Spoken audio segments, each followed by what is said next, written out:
मराठा समाजातील सामाजिक आणि आर्थिकदृष्ट्या मागास कुटुंबांसाठी SEBCतून 10% आरक्षण मिळालं. त्यानंतर 15 मार्च 2024च्या शासन निर्णयानुसार हजारो तरुण तरुणींनी नोकरी किंवा शैक्षणिक कामकाजासाठी SEBC प्रमाणपत्र काढली. पण 28 जूनला शासनानं शुद्धीपत्रक काढून पूर्वीचा 15 मार्चचा आदेश रद्द केल्यानं पूर्वी काढलेले SEBCची प्रमाणपत्र आता चालणार नाहीत. त्यामुळं मराठा विद्यार्थ्यांचं शैक्षणिक नुकसान होणार आहे.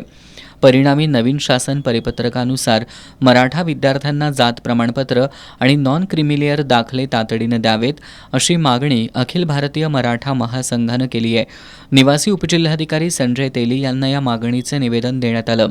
28 जून 2024 रोजी परिपत्रक काढून देण्यात आलेला हा शासन आदेश म्हणजे परीक्षा घोटाळ्यामुळं मेटाकुटीला आलेल्या विद्यार्थी तसंच पालकांसाठी कडेलोट आहे. आता पुन्हा SEBCची प्रक्रिया राबवायचं म्हटल्यास कमीत कमी 1.5 ते 2 महिने कालावधी लागणार आहे. या पार्श्वभूमीवर SEBC आरक्षणासाठी तातडीनं अर्ज करावा लागणार आहे.